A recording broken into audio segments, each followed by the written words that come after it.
بسم اللہ الرحمن الرحیم۔ محترم ناظرین، السلام علیکم۔ ایک یہودی کو رسول خدا صلی اللہ علیہ وسلم سے چند دینار قرض واپس لینا تھا۔ ایک دن آپ رستے میں جا رہے تھے کہ وہ یہودی آپ کے پاس آیا اور اس نے کہا، جب تک آپ میرا قرض ادا نہیں کریں گے اس وقت تک میں آپ کو یہاں سے نہیں جانے دوں گا۔ نبی اکرم صلی اللہ علیہ وسلم نے فرمایا، اس وقت ادائیگی کے لیے میرے پاس کچھ بھی نہیں ہے۔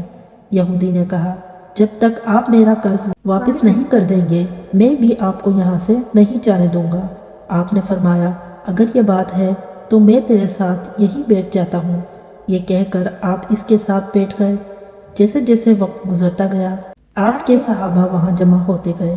جب انہوں نے یہودی کی یہ جسارت دیکھی تو انہوں نے اس کو سزا دینے کا ارادہ کیا۔ آپ نے انہیں ہر طرح کی تادیبی کارروائی سے روک دیا اور فرمایا کہ تم دور چلے جاؤ۔ حکم رسول صلی اللہ علیہ وسلم کے تحت صحابہ دور چلے گئے۔ سورج لمحہ بلمحہ گرم ہو رہا تھا اور اس کی تپش سے آپ کو اذیت پہنچ رہی تھی، یہاں تک کہ آپ کے چہرے عطر سے پسینہ بہنے لگا۔ اس کے باوجود آپ نے کسی طرح کے غصے کا اظہار نہ کیا اور کوئی سخت جملہ نہ کہا۔ آپ سارا دن وہیں بیٹھے رہے اور ظہر، عصر اور مغرب اور عشاء کی نمازیں وہیں پڑھی اور رات بھی وہیں بسر کی اور فجر کی نماز بھی وہیں پڑھی۔ صحابہ یہودی کو ڈرانے دھمکانے لگے۔ آپ نے فرمایا، تم اس سے یہ کیسا سلوک کر رہے ہو؟ صحابہ نے کہا، یا رسول اللہ، اس کی یہ جرت کہ آپ کو یرغمال بنا کر اپنے پاس بٹھا لے۔ آپ حضرت صلی اللہ علیہ وسلم نے فرمایا، اللہ نے مجھے اس لیے نہیں بھیجا کہ میں کسی ہم پیمان یا کسی اور پر ظلم کروں۔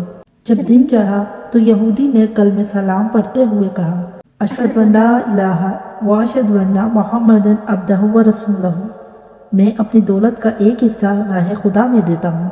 میں نے آپ کو اس لیے نہیں روکا تھا کہ میں آپ کی توہین کروں، اور دریا سے میں آپ کا پیمانہ صبر کو آزمانا چاہتا تھا، کیونکہ تورات میں نے آپ کی یہ صفت پڑھی ہے، محمد بن عبداللہ مکہ میں پیدا ہوگا اور طیبہ کی طرف ہجرت کرے گا۔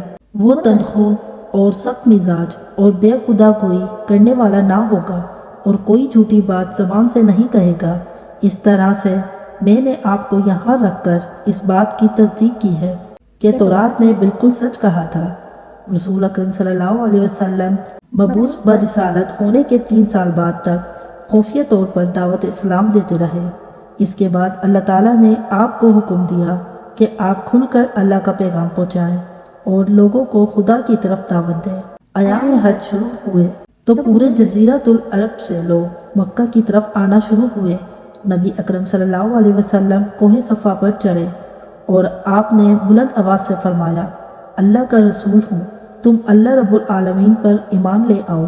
لوگ آپ کی طرف متوجہ ہوئے اور انہوں نے تعجب سے یہ اعلان سنا اور سب کی خواہش ہوئی کہ وہ اعلان کرنے والے کو دیکھیں۔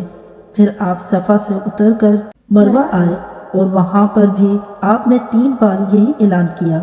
جب ابو جہل نے حضرت صلی اللہ علیہ وسلم کا یہ اعلان سنا تو اسے سخت غصہ آیا۔ اس نے زمین سے ایک پتھر اٹھا کر آپ کی پیشانی پر مارا، جس سے آپ کی پیشانی زخمی ہو گئی، خون بہنے لگا اور آپ کا پورا چہرہ لہو لہان ہو گیا۔ اس کے بعد تمام مشرکین آپ کو پتھر مارنے لگے۔ نبی اکرم صلی اللہ علیہ وسلم مجبور ہو کر کوہ ابو قبیس پر چڑھ گئے اور ایک چٹان کے پیچھے جا کر چھپ گئے۔ مشرکین نے بھی آپ کا تعاقب کیا لیکن آپ انہیں کہیں دکھائی نہ دیے۔ ناکام و نامراد ہو کر انہیں واپس آنا پڑا اور کہا کہ میرا خیال یہ ہے کہ محمد مارے جا چکے ہیں۔ نعوذ باللہ۔ یہ سن کر حضرت علی علیہ السلام کو شدید دکھ ہوا اور آپ ام مومنین حضرت خدیجہ الکبریٰ سلام اللہ علیہ کے پاس آئے اور ان سے کہا، میں نے سنا ہے کہ مشرکین نے رسول خدا صلی اللہ علیہ وسلم پر سنگ باری کی ہے اور بعض لوگوں کا یہ گمان ہے کہ نبی اکرم شہید ہو گئے ہیں۔ آپ روٹی پانی اٹھائیں اور میرے ساتھ انہیں تلاش کرنے کے لیے چلیں، ممکن ہے ہمیں ان کا کہیں نشان مل جائے۔ آپ وادی پر نظر رکھیں اور میں پہاڑ کے دامن میں آپ صلی اللہ علیہ وسلم کو تلاش کرتا ہوں۔ آپ روتے ہوئے آگے بڑھے اور آپ کہہ رہے تھے، یا رسول اللہ، ہمیں جواب دیں، آپ کہاں ہیں؟ میری روح آپ پر قربان، آپ کس وادی میں بھوکے پیاسے ہیں؟ آپ نے مجھے اپنے ساتھ کیوں نہ لیا تھا؟ حضرت ختیجہ رو رو کر فریاد کر رہی تھی، خبر دیں کیا کسی نے انہیں دیکھا ہے جو مجھے ان کے متعلق بتلائے۔ اس وقت جبرائیل امین علیہ السلام رسول خدا صلی اللہ علیہ وسلم پر نازل ہوئے۔ ان کے پیچھے ملاقہ کی بہت سی صفیں تھی۔ انہوں نے حضرت صلی اللہ علیہ وسلم سے کہا، خداوند جبار نے ہمیں آپ کے فرمان کے تعمیل کے لیے بھیجا ہے۔ اگر آپ چاہیں تو ہم اس قوم کو تباہ کر دیں گے اور ان کا دنیا میں کہیں نام و نشان تک دکھائی نہ دے گا۔ رحمت اللہ عالمین نے فرمایا، میں نبی رحمت بنا کر بھیجا گیا ہوں، میں عذاب و انتقام کا حامی نہیں ہوں۔ پروردگار میری قوم کو معاف کر دے، وہ مجھے جانتے نہیں ہیں۔ جبرائیل امین علیہ السلام نے آپ صلی اللہ علیہ وسلم سے کہا، ختیجہ سلام اللہ علیہ آپ کو تلاش کر رہی ہیں۔ ختیجہ کے رونے نے آسمان کے فرشتوں کو رلا دیا ہے۔ خدا کی طرف سے اور ہماری طرف سے انہیں سلام پہنچائے اور انہیں جنت کی بشارت دے۔ نبی اکرم صلی اللہ علیہ وسلم نے ختیجہ و علی کو صدا دی اور انہیں اپنے پاس بلایا۔ دونوں شخصیات آپ کی خدمت میں حاضر ہوئے۔ انہوں نے آپ کی پیشانی پر پٹی باندھی اور گھر لے آئے۔ جب مشرکین کو معلوم ہوا کہ نبی اکرم صلی اللہ علیہ وسلم اپنے گھر آ چکے ہیں تو انہوں نے گھر کا محاصرہ کر لیا۔ حضرت علی علیہ السلام اور ختیجہ رضی اللہ تعالی عنہا جب مشرکین نے تو انہوں نے گھر کا محاصرہ کر لیا اور سنگباری شروع کر دی۔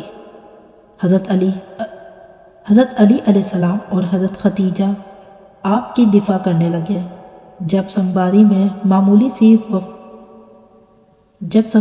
معمولی سا وقفہ آ گیا تو حضرت ختیجہ گھر سے نکلی اور انہوں نے چیخ کر کہا، فرزندہ قریش، کیا تمہیں حیا رخصت ہو گئی ہے؟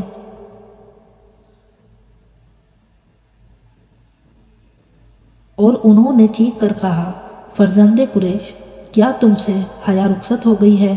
تم اپنے قبیلے کے معزز اور محترم خاتون کے گھر پر سنگباری کرنے لگے ہو۔ اگر تمہیں خدا کا خوف نہیں ہے تو دوسرے لوگوں کو اپنے اوپر ہنسنے کا موقع مت دو، اپنے لیے ہمیشہ کے لیے ذلت و بدنامی تو مت خریدو۔ جب مشرکین نے حضرت ختیجہ صلی اللہ علیہ وسلم کی گفتگو سنی تو ندامت کے مارے ان کے سر جھک گئے اور وہ شرمندہ ہو کر اپنے گھر کو چلے گئے۔ نبی اکرم صلی اللہ علیہ وسلم نے دعوت اسلام کا آغاز ان روح فرسے واقعات کے ساتھ کیا تھا۔ آپ پر کروڑوں سلام ہو۔ آپ نے لوگوں کو گمراہی اور ضلالت سے بچانے کے لیے قدم قدم پر تکالیف اٹھائیں اور صدمے برداشت کیے۔ امید کرتی ہوں کہ آپ کو آج کی ویڈیو اچھی لگی ہوگی۔ اگر آپ کو ہماری ویڈیو اچھی لگی ہے تو ویڈیو کو لائک ضرور کریں اور مزید اسی طرح کی ویڈیو دیکھنے کے لیے ہمارا چینل ہسٹری آف اسلام ضرور سبسکرائب کریں۔ ملتے ہیں اگلی ایک نیو ویڈیو میں، جب تک کے لیے اللہ حافظ۔